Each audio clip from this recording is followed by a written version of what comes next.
A gente estava pensando sobre a reencarnação e esses dias nós fizemos uma palestra sobre fé.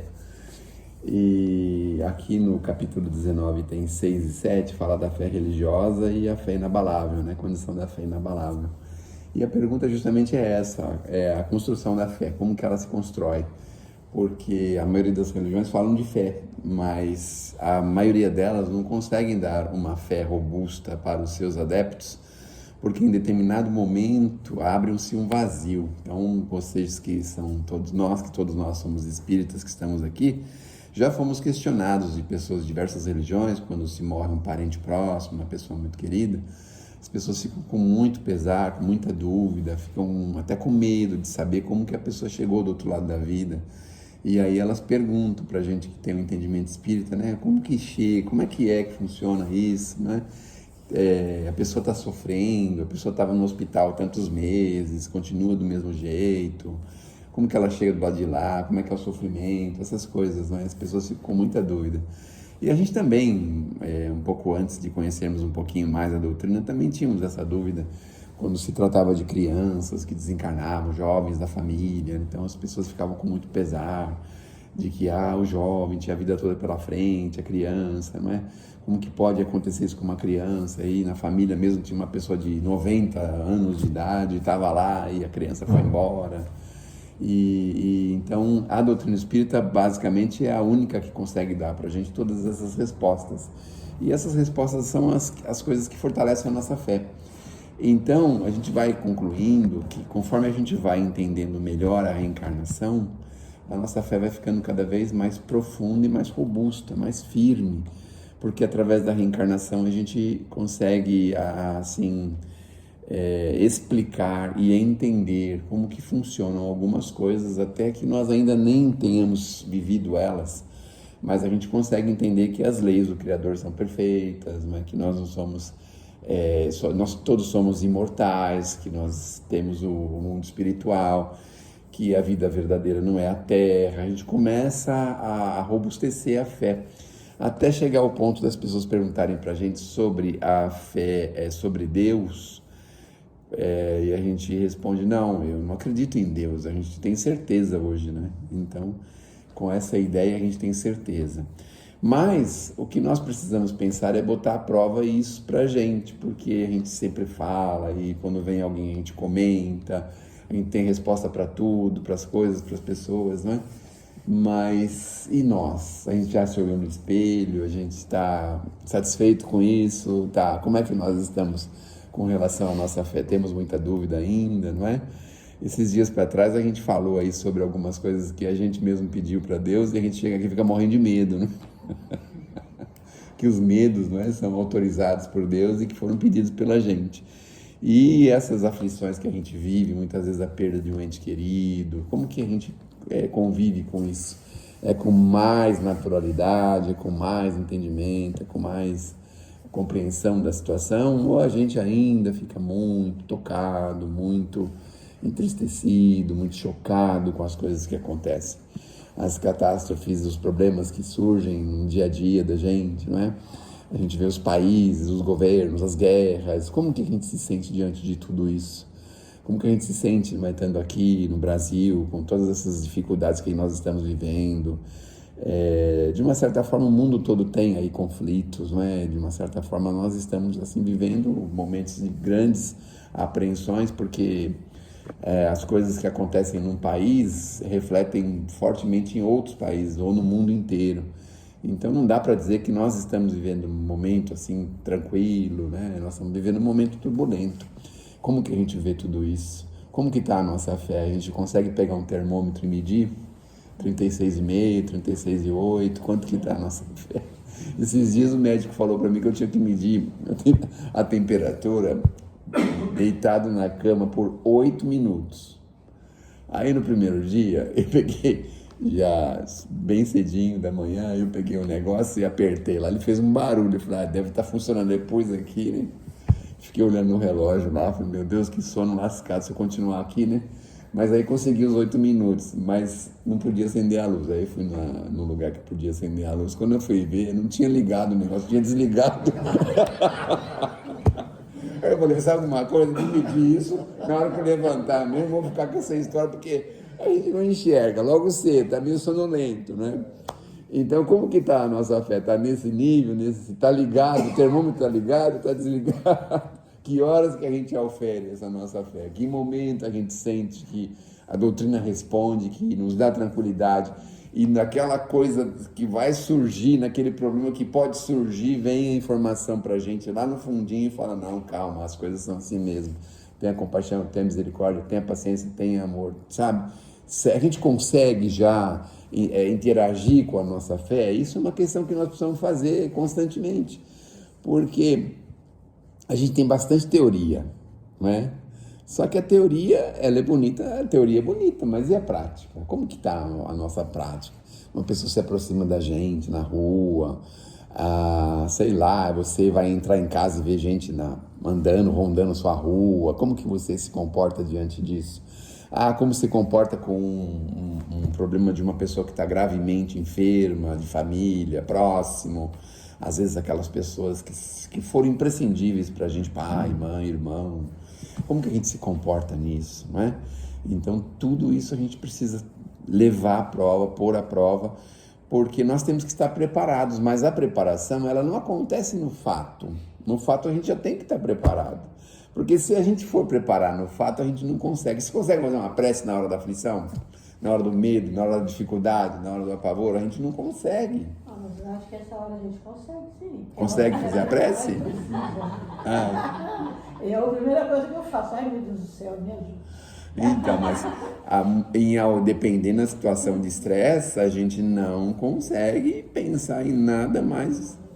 É claro que existem casos e casos de pessoas, óbvio. Estou falando da minha parte, por exemplo, quando o negócio está muito complicado, a gente, nossa, não sabe como. Você viu a história do Bezerra, quando ele precisou atender o paciente e ele estava com o filho doente, e ele deixou tudo, ele falou para a mulher dele, pode ficar tranquila que ele vai ser bem cuidado. Ele foi embora, cuidar do doente e deixou o filho. Então ele tinha uma fé muito boa para aceitar isso. Nós temos essa teoria, médico né? Ainda, né? Nós temos, né? Agora, e nós? O Bezerra é o Bezerra, né? O Chico é o Chico, né? O Kardec é o Kardec, o Divaldo é o Divaldo, quer dizer, cada um tem a sua postura. O Bezerra mostrou pra gente com esse exemplo maravilhoso que a senhora deu, que realmente a gente hoje, para fazer alguma coisa, se não tiver todas as coisas bem quadradinhas, não, tá muito frio, aí sai o quadradinho e não faz. Não, hoje fiquei o dia inteiro na rua, estou muito cansado, sai o quadradinho e não faz. Não, hoje eu visitei uma pessoa doente, já fiz a minha parte, sai o quadradinho e não faz. Então, muitas vezes a gente se vê diante de situações que a gente fala, meu Deus, que compromisso eu tenho com a minha fé, com o meu entendimento? Porque essas reuniões servem para isso, para a gente discutir a respeito disso, para a gente fortalecer isso, se preparar, não é, para a hora da necessidade. Não é assim, se a gente consegue, por exemplo, fazer a prece na hora do problema, então a gente nem precisa estudar, porque quando a gente for fazer a prova, né, a gente faz a prece, então Deus ajuda, o Espírito ajuda, a gente faz a prova e está tudo certo, passa, está tudo bem, né? Na hora da prova você já tem que estar preparado, não é? Na hora do jogo de futebol, o jogador não pode ter menosprezado os treinos, tem aquela tal concentração, aquelas coisas que eu não entendo muito bem, mas ele tem que estar dentro de um rigor para que na hora que vai acontecer aquele jogo, aquela partida, aquela coisa, ele já esteja preparado. Ele não pode se preparar ali naquela hora, não é? Então... Sérgio, que nem ela falou na hora, eu faço uma prece e peço para Deus, mas aí que está a questão da fé, né? Porque você tem que estar preparado para saber a atitude, o que você vai fazer diante daquele fato. Porque do aspecto religioso, de você estar numa situação e você pede para Deus ajuda, você está mais para um lado religioso, que você está esperando que Deus te ajude, que a ajuda venha. Agora, ter a fé raciocinada é você se comportar diante daquele fato e saber o que fazer, né? Então, a gente já tem que ter a fé de dentro, para quando a gente precisar, a gente reage imediatamente. Se não tiver, você nem faz oração, você fica para trás. Mas então, o fato de não fazer a oração, muitas vezes é um preparo que o Espírito tem, porque ele está entendendo a situação que está, e ele sabe que ele tem participação, e muitas vezes tem até culpa daquilo que está acontecendo. Então, a gente, por exemplo, tá na UTI, né? Vamos imaginar, você está na UTI, mas você fumou que nem um condenado a vida inteira. Ah, tá na UTI, mas você abusou sei lá, das gorduras, não sei do que, das coisas aí que fazem mal pro corpo, e você sabe que foi você que fez aquilo. Ah, mas agora, Senhor, tô aqui. Claro que a gente pode sempre pedir isso, não tenha dúvida. Mas quando a pessoa está consciente da situação, né? Então aí já muda um pouco de figura, né? Particularmente, tem coisas que eu penso assim, vou poupar a Deus, porque se eu for pedir para todas as coisas que me acontecem, todos os problemas que me acontecem, eu falo, meu Deus do céu, que situação, né? Então eu falo assim, não, eu tenho que levar na cabeça mesmo, que eu sou culpado, eu tenho que aguentar firme isso aí, não é? Sou eu que sou o causador, muitas vezes acontece isso. Claro, no momento em que você está ali diante de uma pessoa que você ama, e você até gostaria que ela recebesse um apoio, alguma coisa assim, nós vamos conversar com o Criador, vamos pedir por ele, né? Obviamente que sim, né? Às vezes diante de um acidente, o Evangelho está lotado de preces dessa natureza. No final aqui do Evangelho tem, por um acidente que não acontece, por o livramento de um acidente, pelos inimigos, pelos amigos, tem uma relação de momentos que você pode fazer essa prece, não é?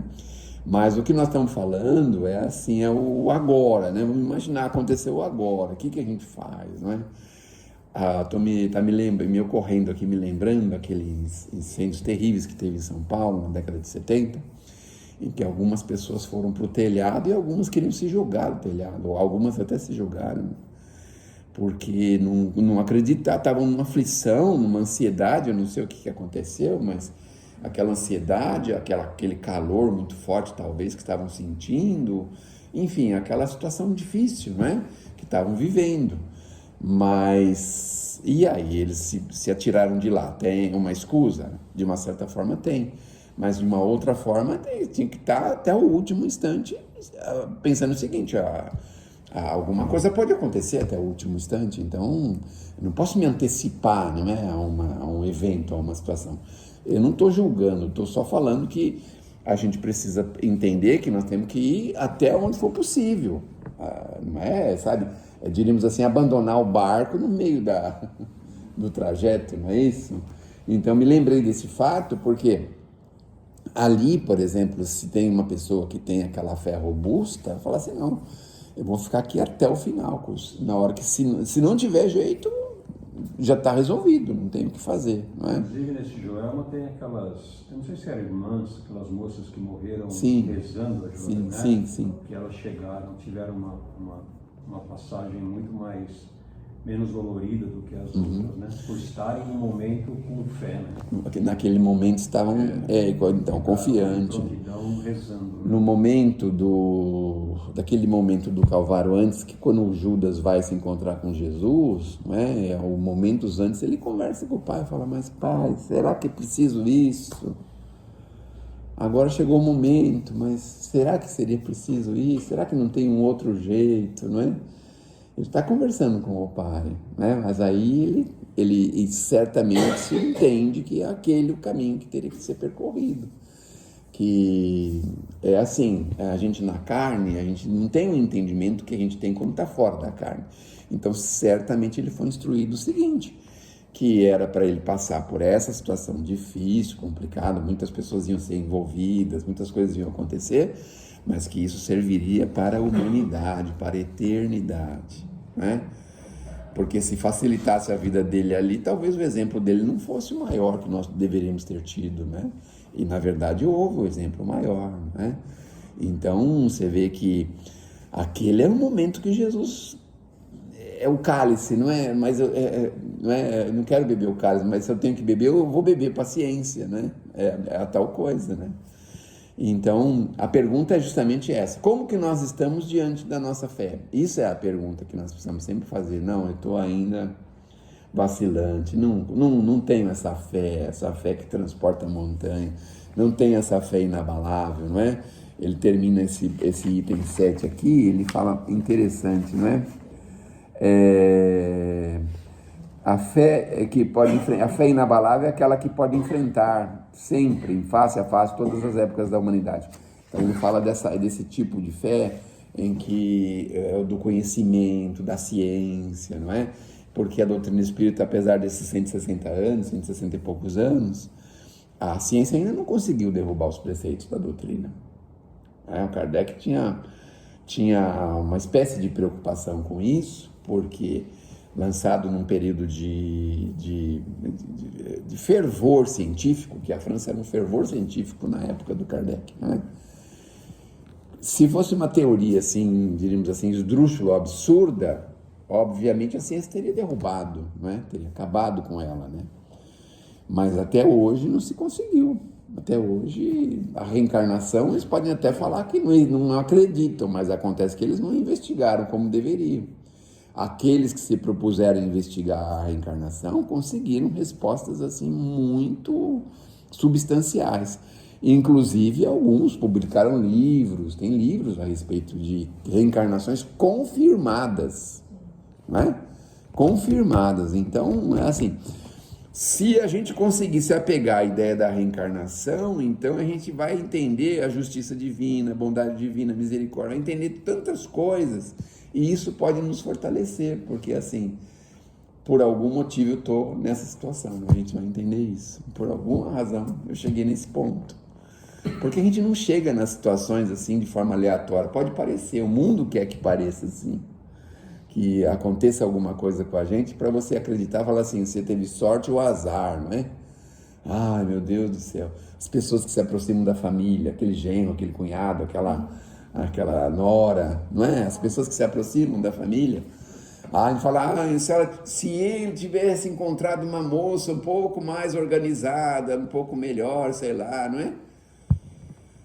Mas aquela pessoa veio para a família de forma assim, sorte ou azar, é porque ele foi na balada aquele dia, aquela noite, aquele horário, e aquela coisa, e atravessou e cruzou os olhos com aquela pessoa daquela forma. Foi assim que aconteceu? Quer dizer, foi dessa forma? Obviamente que não é? Porque uma ligação de casamento, uma ligação são coisas muito, muito profundas, né? A gente agora já consegue entender isso, quer dizer, não, vou sair na rua e vou me casar com o primeiro que eu encontrar. Não é assim que funciona. Você pode até procurar, mas casar você não vai. Você vai casar com a pessoa certa. E se você casar com a pessoa errada, não tem problema. A providência divina vai te mandar uma pessoa igual àquela que você tinha que casar, que era a certa. Sabe aquela história do careca lá, do cabeludo, que soube que ia morrer porque a morte ia buscar ele? Pôs uma peruca. Não, ele pegou e raspou o cabelo, aí a morte procurou, não achou. E aí foi perguntar para ele, pro careca, você conhece um cabeludo, assim, assado? Falou, não ouvi falar, não, então eu vou levar você mesmo, vai. Acabou. Então, não tem, então... Aí a gente fica assim, né, chateado, porque o filho fez isso, a filha fez aquilo outro, genro, a nora, a sogra, sabe? Meu Deus, a sogra, ver a sogra do outro, falar aquela que é a sogra que eu poderia ter tido, sabe? Essas coisas, não é? E na verdade não é. Um casamento é uma coisa muito séria na espiritualidade, a gente não faz ideia do que seja isso. A maternidade é a mesma coisa, quer dizer, existem, assim, na linha do tempo de uma encarnação, os eventos que são os eventos mais importantes, que já são planejados. Claro que eles não são sedimentados, mas eles já são mais ou menos planejados, porque a gente pode virar a curva ao contrário. A gente pode, numa bifurcação, ir para um lado errado. Não é mesmo? E eu acho que todo mundo vai para o lado errado na bifurcação. Eu já cheguei a essa conclusão. Porque alguns de vocês já não pensaram assim, eu nunca deveria ter me casado, por exemplo? É porque está difícil, né? Então, eu deveria mesmo, mas... Não, eu digo assim, no sentido assim... Está lendo o pensamento agora? Como é que é? Está lendo o pensamento? Não, eu digo assim, que em algum momento a gente entra na bifurcação errada. Só que tem um detalhe, na bifurcação errada, a gente procura fazer o que é mais certo possível, né? Entrou na bifurcação errada, agora tem que... Não, eu não ia resgatar esse problema agora, mas você entrou na bifurcação errada, então você vai resgatar lá com 3, 4, 5, meia dúzia de pessoas que você não tinha programado para resgatar. De repente você tinha uma bifurcação para outro lado, para fazer outra coisa naquela encarnação, né? Então pode acontecer, a gente sair por um trilho que não deveria ter ido e acontecer, mas mesmo assim a gente procurar fazer a melhor parte possível, a melhor coisa possível, para acertar esses ponteiros, não é?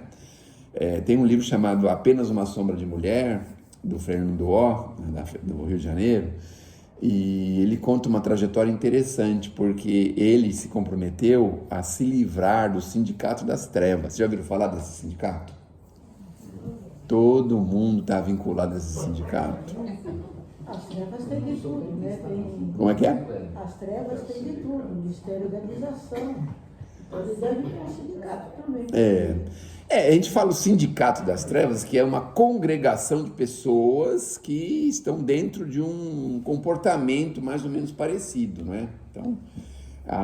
Então a gente fala o Sindicato das Trevas, significa que é aquele grupo de pessoas que, em algum momento, ao invés de aplicar a luz, aplicou as trevas, né? Basicamente é isso. A gente tem essa filiação com esse sindicato porque a gente tem um passado nebuloso, a gente tem um passado turbulento, a gente tem um passado de ignorância, de problemas, de situações difíceis, todo mundo tem esse passado. Mas o Malaquias de Assis, que é o personagem do livro, ele tinha consciência disso. Então a primeira armadilha que ele entrou, porque ele fez força para sair do sindicato, a primeira armadilha que ele entrou foi para a prisão, ficou 30 anos preso. Por quê? Quer saber um pouco sobre esse livro? Por favor. Apenas uma Sombra de Mulher. Difícil achar, porque é um pouco antigo, não Já ouvi tá... falar desse livro. Já ouviu falar? Acho que era a Lúcia que falava desse livro. Lúcia. Tem também, você já